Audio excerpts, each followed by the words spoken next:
नमस्कार, स्वागत है आपका। मेरा नाम है विपिन बेबाक। मेरे साथ मेरे सहयोगी सादाब रिजवी। शुक्रिया साहब।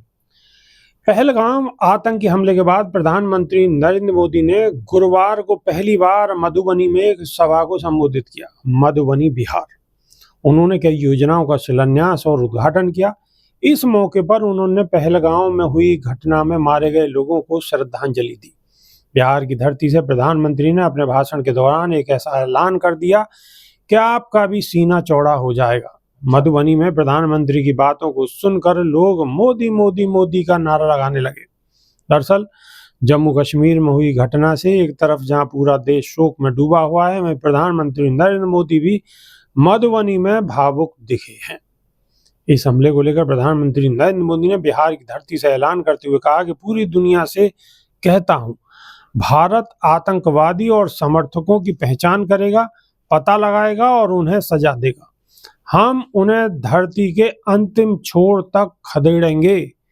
ये बातें सुनकर सभा में आए लोग मोदी मोदी मोदी चिल्लाने लगे।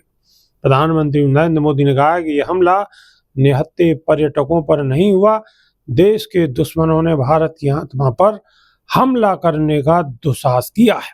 बहुत स्पष्ट शब्दों में कहना चाहता हूं कि जिन्होंने ये हमला किया है, उन आतंकवादियों को और इस हमले की साजिश रचने वालों को उनकी कल्पना से भी बड़ी सजा मिलेगी। 140 करोड़ भारतीयों की इच्छा शक्ति अब आतंक के आकाओं की कमर तोड़ रहेगी।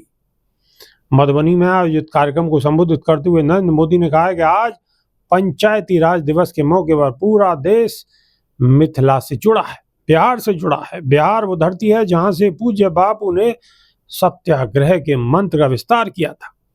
पूज्य बापू का विश्वास था कि जब तक भारत के गांव मजबूत नहीं होंगे, तब तक भारत का तेज विकास नहीं हो पाएगा। देश में पंचायती राज की परिकल्पना के पीछे यही भावना है। बीते दशक में पंचायतों को सशक्त करने के लिए एक के बाद एक कदम उठाए गए। टेक्नोलॉजी के माध्यम से भी पंचायतों को मजबूत किया गया। बीते दशकों में 2 लाख से ज्यादा ग्राम पंचायतों को इंटरनेट से जोड़ा गया है। 5.5 लाख से ज्यादा कॉमन सर्विस सेंटर गाँव में बने हैं। ये भी कहा कि पंचायतों को पर्याप्त फंड मिले, ये भी सरकार की प्राथमिकता रही।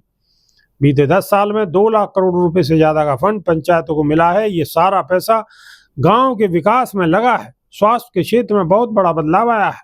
पहले एम्स जैसे बड़े हॉस्पिटल सिर्फ दिल्ली जैसे बड़े शहरों में होते थे, लेकिन अब दरभंगा में भी एम्स बन रहा है। 10 सालों में देश में मेडिकल कॉलेजों की संख्या 2 गुनी हो चुकी है। झंझारपुर में भी एक नया मेडिकल कॉलेज बन रहा है। उन्होंने कहा है कि आयुष्मान भारत योजना के तहत बिहार में लाखों लोगों का मुफ्त इलाज हो चुका है। बिहार में प्रधानमंत्री ने बड़ी बड़ी बातें की हैं, सादाब रिजवी। और सबसे बड़ा सवाल ये है कि प्रधानमंत्री मोदी को जाना चाहिए था पहलगाम, जम्मू कश्मीर, लेकिन पहुंच गए चुनाव की रैली करने के लिए बिहार में।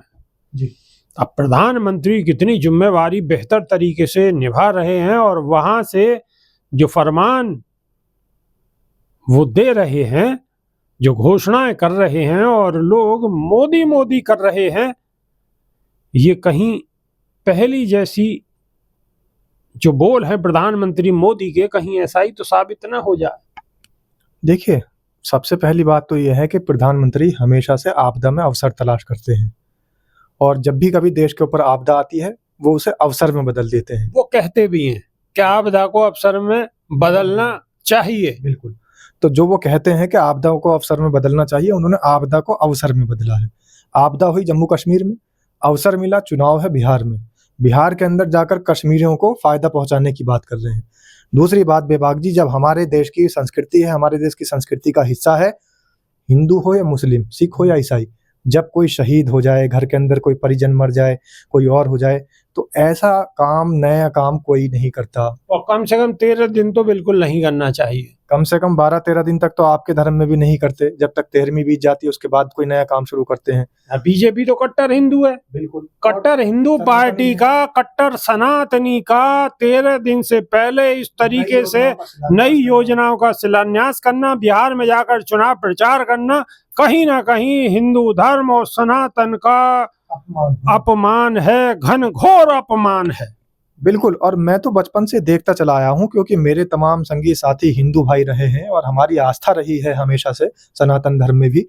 तो सनातन धर्म के मानने वाले और अपने आप को कट्टर हिंदू कहने वाले ये कैसे भूल गए कि इस देश के अंदर, उनके घर के अंदर इतने लोग शहीद हो जाए और उनकी मौत की अभी बरसी नहीं मनाई जा रही हो, उनकी बरसी से पहले वो शिलान्यास करने पहुंच जाते हैं। तो इससे बड़ा आपदा में अवसर कहां से तलाश किया जा सकता है?